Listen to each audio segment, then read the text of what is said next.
So this is an interview with a difference. On the basis that a picture is worth 1,000 words, what I did was ask Bill and Melinda to dig out from their archive some images that would help explain some of what they've done and do a few things that way. So we're going to start here. Melinda, when and where was this, and who is that handsome man next to you? With those big glasses, huh? This is in Africa, our very first trip, the first time either of us had ever been to Africa in the fall of 1993. We were already engaged to be married. We married a few months later. And this is the trip where we really went to see the animals and to see the savannah. It was incredible. Bill had never taken that much time off from work. But what really touched us actually were the people. And the extreme poverty. We started asking ourselves questions. Does it have to be like this? And at the end of the trip, we went out to Zanzibar and took some time to walk on the beach, which is something we'd done a lot while we were dating. And we'd already been talking about during that time that the wealth that had come from Microsoft would be given back to society. But it was really on that beach walk that we started to talk about, well, what might we do and how might we go about it? So given that this vacation led to the creation of the world's biggest private foundation. It's pretty expensive as vacations go. I guess so. We enjoyed it. Which of you was the key instigator here? Or was it symmetrical? Well, I think we were excited that there'd be a phase of our life where we'd get to work together and figure out how to give this money back.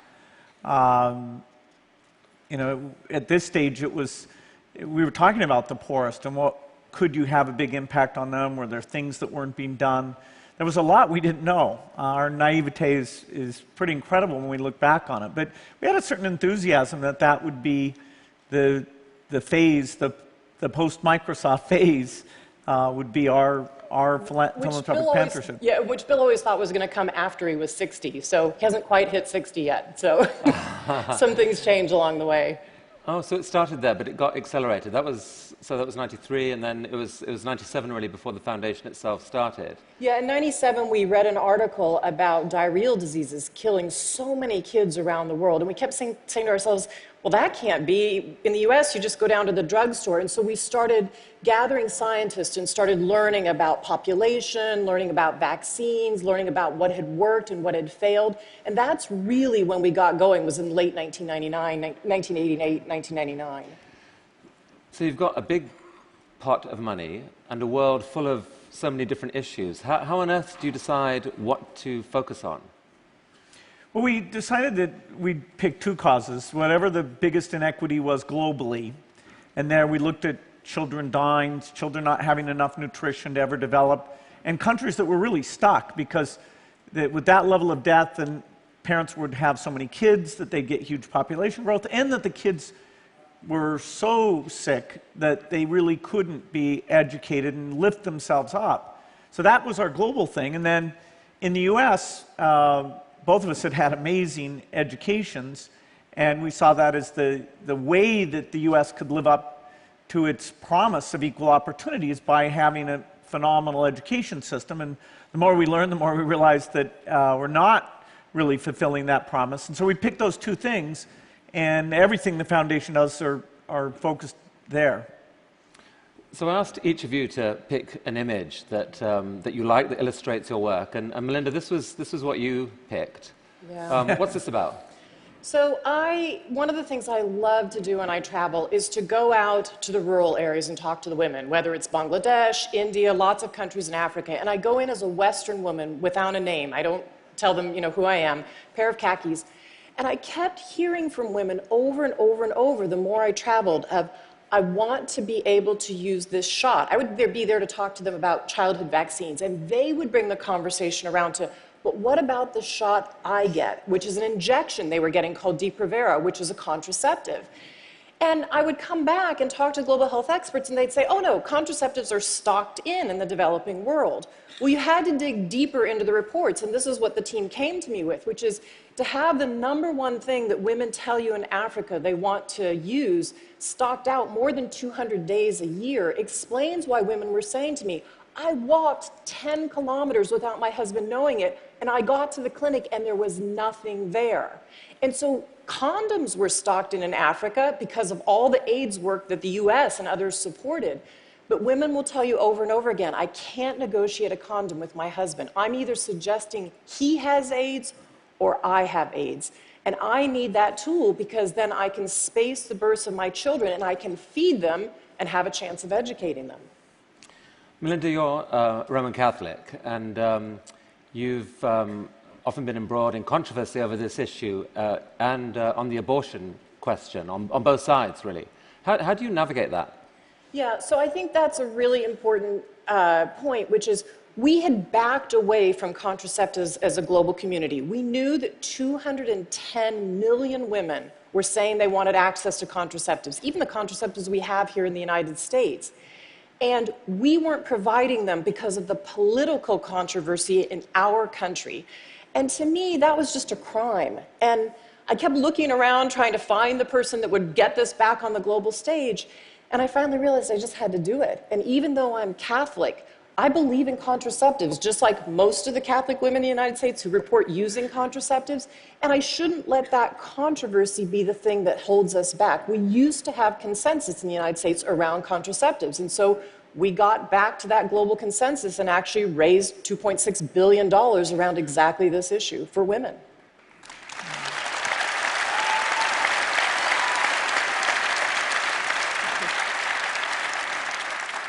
Bill, this is your graph. What's this about? Yeah, well, my graph has numbers on it. I really like this graph. This is the number of children who die before the age of 5 every year. And what you find is, really a phenomenal success story, which is not widely known, that we are making incredible progress. We go from 20 million not long after I was born to now we're down to about 6 million. So this is a story largely of vaccines. Smallpox was killing a couple million kids a year. That was eradicated, so that got down to 0. Measles was killing a couple million a year. That's down to a few 100,000. Anyway, this is a chart where you want to, get that number to continue, and it's going to be possible using science of new vaccines, getting the vaccines out to kids.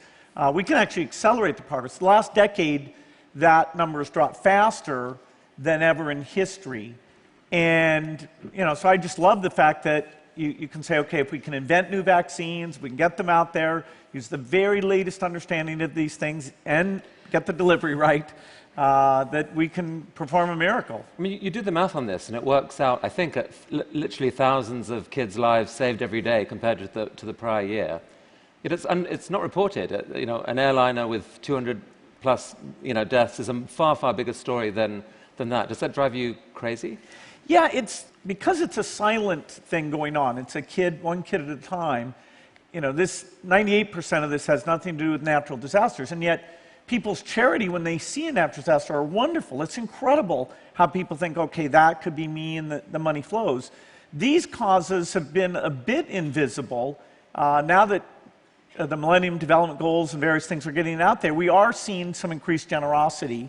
And so, the goal is to get this well below 1 million, which should be possible in our lifetime. Maybe it needed someone who was turned on by numbers and graphs rather than just the big sad face to get engaged. I mean, you've used it in your letter this year. You used basically this argument to say that aid, contrary to the current meme that aid is kind of worthless and broken, that actually it has been effective. Yeah, well, people can there is some aid that was well-meaning and didn't go well. There are some venture capital investments that were well-meaning and didn't go well. That you shouldn't just say, okay, because of that, because we don't have a perfect record, this is a bad endeavor. You should look at, what was your goal? How are you trying to uplift nutrition and survival and literacy so these countries can take care of themselves and say, wow, this is going well, and be smarter. We can spend aid smarter. It is not all a panacea. We can do better than venture capital, I think, including big hits like this. Now, traditional wisdom is that it's pretty hard for married couples to work together. How have you guys managed it? Yeah, I've had a lot of women say to me, I really don't think I could work with my husband. That just wouldn't work out. You know, we enjoy it, and we don't. This foundation has been a coming to for both of us, and it's a continuous learning journey. And we don't all travel together as much for the foundation, actually, as we used to when Bill was working at Microsoft. We have more trips where we're traveling separately, but I always know when I come home, Bill's going to be interested in what I learned, whether it's about women or girls or something new about the vaccine delivery chain or this person that is a great leader. He's going to listen and be really interested. And he knows when he comes home, even if it's to talk about the speech he did or the data or what he's learned, I'm really interested. And I think we have a really collaborative relationship, but we don't spend every minute together, that's for sure. But now you are, and we're very happy that you are. Look, I mean, Melinda, early on, you were basically largely running the show.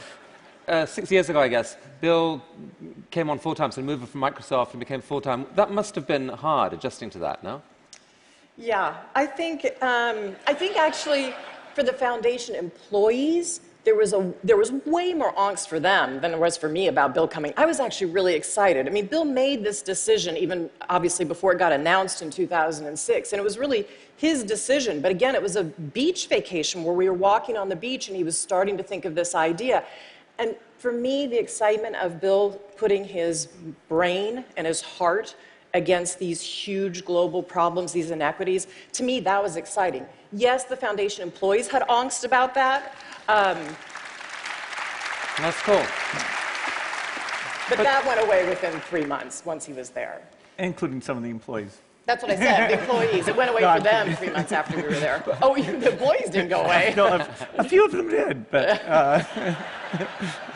So what do you guys argue about? Like, you know, Sunday, 11 o'clock, you're away from work, you know, what comes up? What's the argument? You know, because we built this thing together from the beginning, it's this great partnership. You know, I had that with Paul Allen in the early days of Microsoft. I had it with Steve Ballmer as Microsoft got bigger, and now Melinda, in an even stronger, equal way, is the partner. So we talk a lot about which things should we give more to, which groups are working well. You know, she's got a lot of insight. She'll sit down with the employees a lot. We'll take the different trips she described. So there's a lot of collaboration. I can't think of anything where one of us had a super strong opinion about, about one thing or another. How about you, Melinda, though? Can you? You never know. Well, here's the thing. We come at things from different angles, and I actually think that's really good. So Bill can look at the big data and say, I want to act based on these global statistics. For me, I come at it from intuition. I meet with lots of people on the ground, and Bill's taught me to take that and read up to the global data and see if they match. And I think what I've taught him is to take that data and meet with people on the ground to understand, can you actually deliver that vaccine? Can you get a woman to accept those polio drops in her child's mouth? Because the delivery piece is every bit as important as the science. So I think it's been more a coming to over time towards each other's point of view, and quite frankly, the work is better because of it. So, I mean, in vaccines and polio and so forth, you've had some amazing successes. What about failure, though? Can you talk about a failure and maybe what you've learned from it? Yeah, fortunately, we can afford a few failures because we've certainly had them. We do a lot of, drug work or vaccine work that you're going to have different failures. Like we put out one that got a lot of publicity was asking for a better condom. Well, we got hundreds of ideas.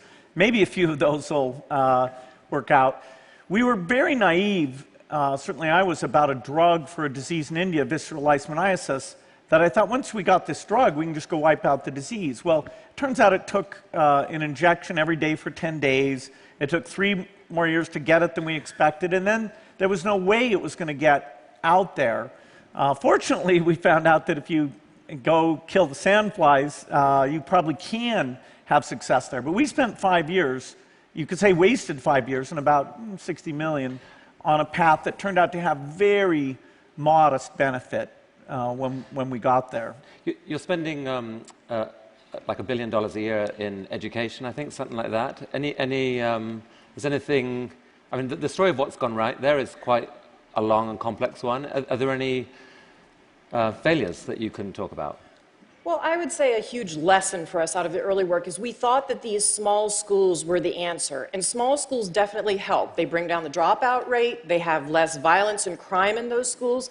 But the thing that we learned from that work and what turned out to be the fundamental key is a great teacher in front of the classroom. If you don't have an effective teacher in the front of the classroom, I don't care how big or small the building is, you're not going to change the trajectory of whether that student will be ready for college. So, Melinda, this is you and your eldest daughter, Jen. Yeah. And just taken about 3 weeks ago, I think, 3 or 4 weeks ago. Where was this? So we went to Tanzania. Jen's been to Tanzania. All our kids have been to Africa, quite a bit, actually. And we did something very different, which is we decided to go spend 2 nights and 3 days with a family. Anna and Sanari are the parents. They invited us to come and stay in their boma. Actually, the goats had been there, I think, living in that particular little hut on their little compound before we got there. And we stayed with their family, and we really, really learned what life is like in rural Tanzania. And the difference between just going and visiting for half a day or 3/4 of a day versus staying overnight was profound. And so let me just give you one explanation of that. They had 6 children, and as I talked to Anna in the kitchen, we cooked for about 5 hours in the cooking hut that day. And as I talked to her, she had absolutely planned and spaced with her husband the births of their children.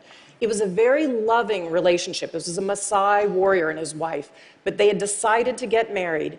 They clearly had respect and love in the relationship. Their children, their 6 children, the 2 in the middle were twins, 13, a boy and a girl named Grace. And when we go out to chop wood and do all the things that Grace and her mother would do, Grace was not a child, she was an adolescent, but she wasn't an adult. She was very, very shy. So she kept wanting to talk to me and Jen. We kept trying to engage her, but she was shy. And at night, though, when all the lights went out in rural Tanzania, and there was no moon that night, the first night, and no stars, and Jen came out of our hut with her REI little headlamp on, Grace went immediately and got the translator, came straight up to my Jen and said, "When you go home, can I have your headlamp so I can study at night?"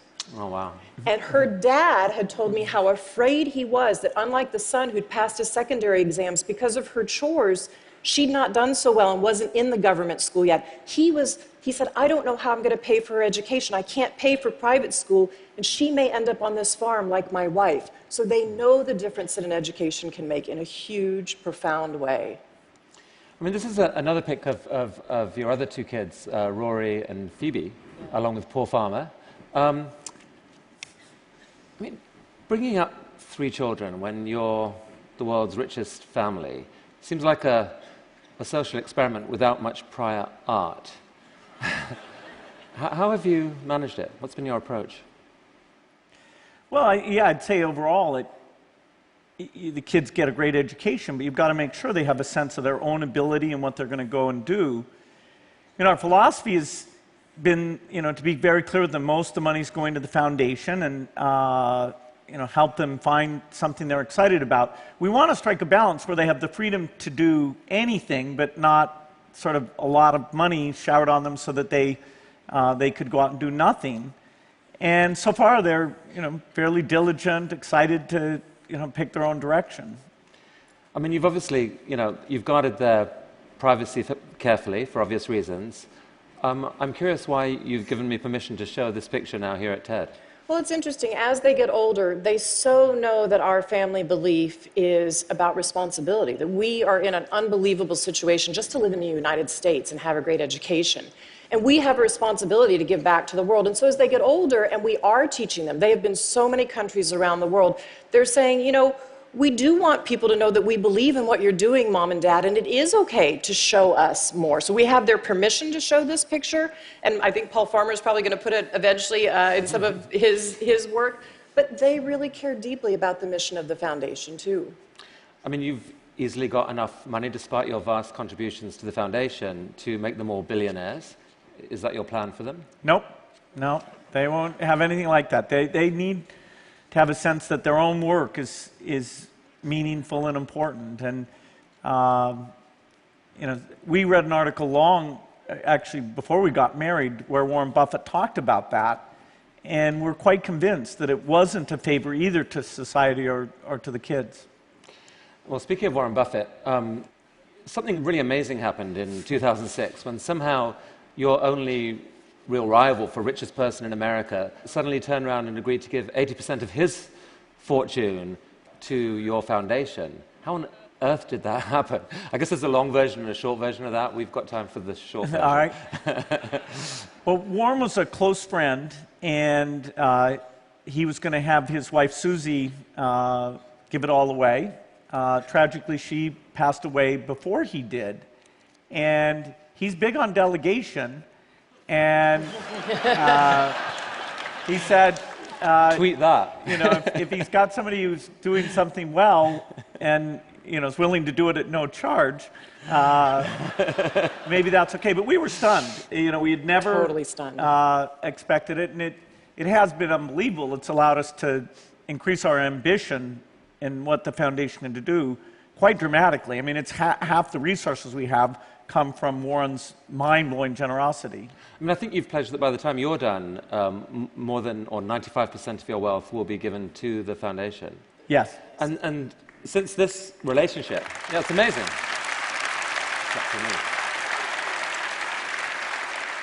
And recently, you and Warren have been going around trying to persuade other billionaires and successful people to pledge to give more than half of their assets for philanthropy. How is that going?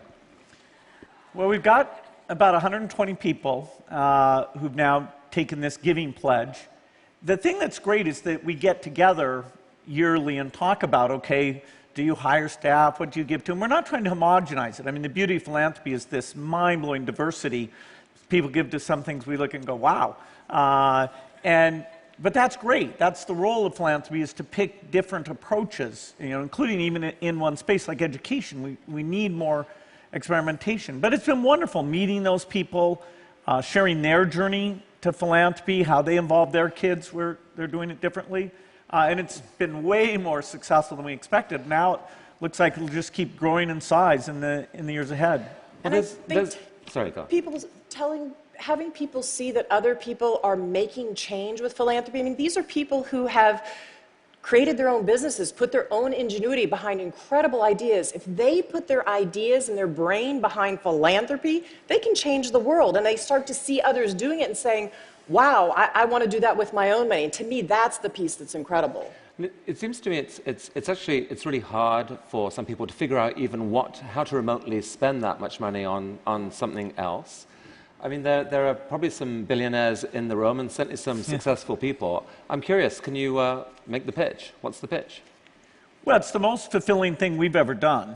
And, you know, you can't take it with you, and if it's not good for your kids, you know, then let's get together and brainstorm about, you know, what can be done. The world is a far better place because of the philanthropists of the past. And the U.S. tradition here, which is the strongest, is the envy of the world. And part of the reason I'm so optimistic is because I do think philanthropy is going to grow and take some of these things government's just not good at working on and discovering and shine some light in the right direction. The world's got this terrible growing inequality problem that seems structural. It does seem to me that if more of your peers took the approach that you two have made, it would make a dent both in that problem and certainly in the perception of that problem. Is that a fair comment? Oh yeah, if you take from the most wealthy and you give to the least wealthy, it's good. It kind of tries to balance that, and that's just. But you change systems. I mean, in the U.S., we're trying to change the education system so it's just for everybody and it works for all students. I mean, that, to me, really changes the inequality balance. That's the most important. Well, I really think that most people here and many millions around the world are just in awe of the trajectory your lives have taken and the spectacular degree to which you have shaped the future. Thank you so much for coming to TED and for sharing Thank with you. us and for all you do. Thank you. Thanks. That was so Thank you. Come back.